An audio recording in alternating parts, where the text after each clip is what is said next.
8 minutes. That's all the time Iran needed to obliterate more than $120 million in American aerial firepower and eliminate multiple U.S. military personnel in a twin shootdown that just fundamentally altered this entire conflict.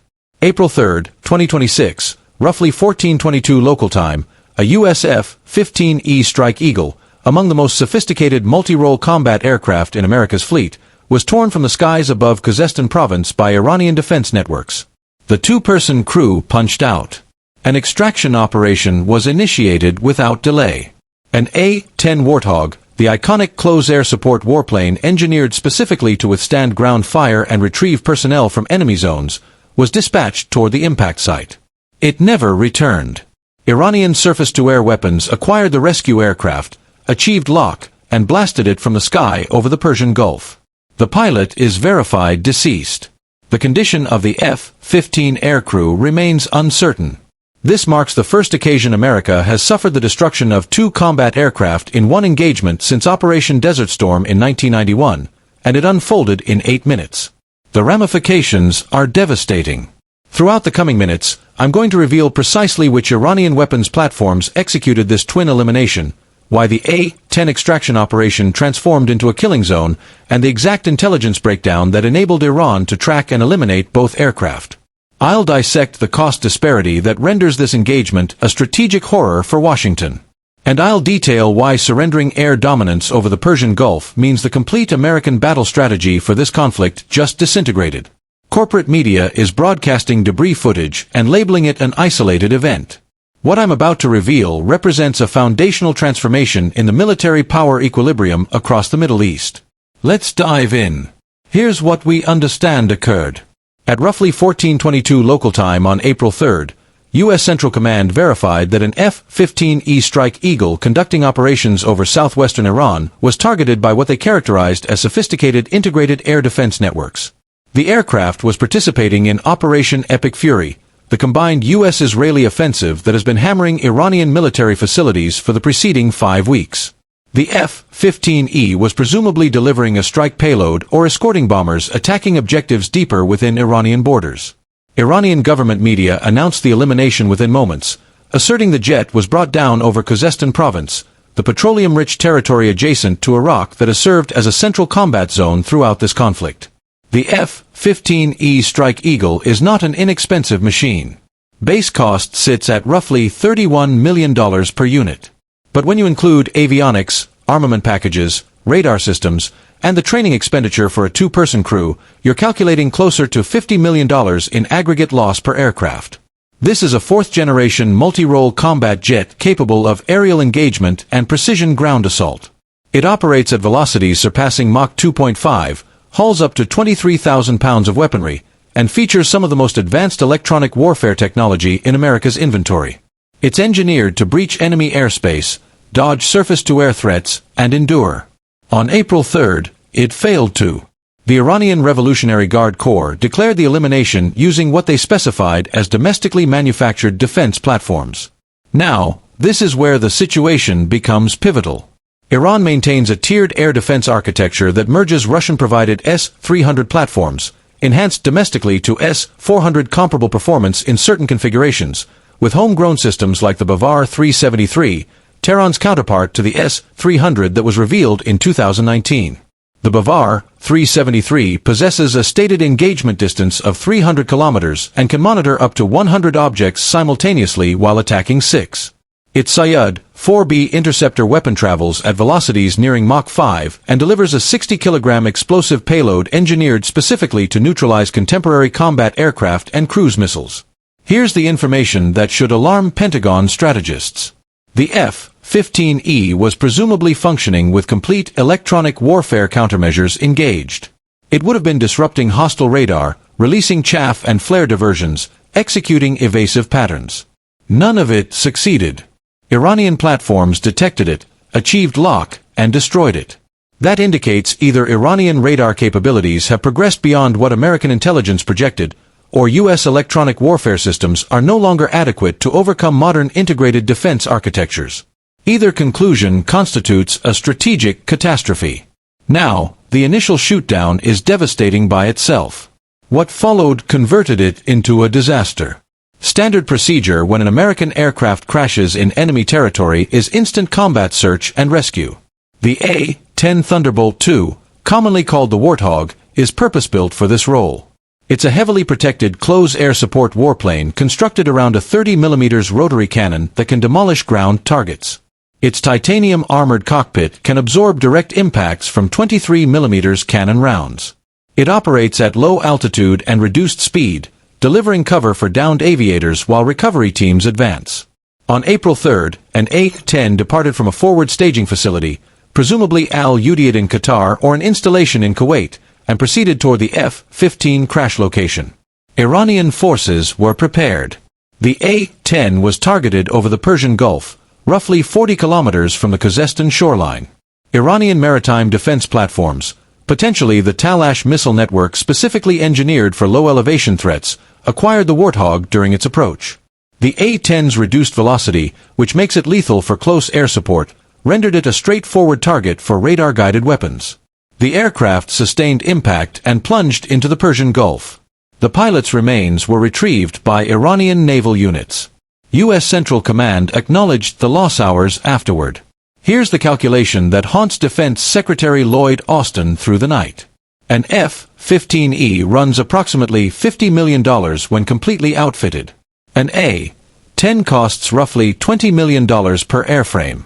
The training expenditure for 3 extensively experienced aviators, each embodying years of flight academy, tactical instruction, and combat experience, contributes another $10 to $15 million in invested cost per pilot. You're examining $120 million minimum in immediate losses from this single confrontation.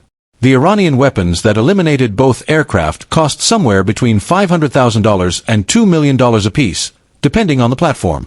Tehran expended under $5 million to annihilate $120 million in American aerial capability.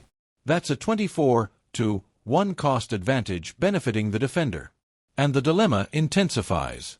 The United States cannot produce fighter pilots rapidly. Developing a fully certified F-15E weapon systems officer requires roughly 18 months at minimum. Replacing the jets themselves demands manufacturing time, funding authorization, and congressional endorsement. Meanwhile, Iran fabricates missiles domestically at a pace that American intelligence calculates at over 100 monthly. The mathematics of this conflict does not benefit the side launching $50 million aircraft into the reach of $2 million weapons. But the cost disparity isn't even the gravest concern. What transpired above Khuzestan on April 3 exposes something considerably more alarming. The United States has forfeited air dominance over the Persian Gulf. And once you forfeit air dominance, every remaining operation in your military strategy becomes exponentially harder and costlier. Let me clarify what forfeiting air dominance genuinely entails. Since Operation Desert Storm in 1991, American military philosophy has functioned on a core premise, that U.S. forces will command the airspace above any combat zone. Air dominance permits close air support for infantry, precision assaults on enemy facilities, electronic warfare supremacy, intelligence collection, and most crucially, the capacity to execute search and rescue missions without sacrificing the recovery aircraft. On April 3, that premise perished over the Persian Gulf. Iranian defense architectures have now exhibited the ability to detect, acquire, and eliminate American combat jets operating in contested airspace. More significantly, they've demonstrated they can accomplish it rapidly enough to intercept rescue missions before extraction units arrive. That transforms the entire equation. Every American aviator conducting sorties over and near Iran now recognizes that if they sustain damage and eject, the rescue aircraft approaching them might not survive. That psychological transformation influences mission coordination, risk acceptance, and operational rhythm. Aviators grow more conservative. Sorties get curtailed. The complete aerial campaign decelerates. And this is occurring at precisely the worst juncture for America. Operation Epic Fury has been active for 5 weeks. American attack sorties have struck over 2,000 objectives across Iran. The objective, per White House declarations, was to diminish Iranian military capability to the degree where the government either falls or negotiates peace. 5 weeks later, the Iranian government remains intact. The supreme leader's son, Mojtaba Khamenei, is strengthening his authority. Iranian missile barrages continue impacting objectives throughout the Gulf. And now, Iranian defenses are eliminating American aircraft more quickly than replacement crews can be prepared. Washington is confronting a challenge it hasn't encountered since Vietnam. How do you maintain an aerial campaign when the adversary's defense architecture is intact, advancing, and destroying your planes? The historical solution has been massive saturation, deploying so many aircraft that even a severe attrition percentage doesn't halt the operation.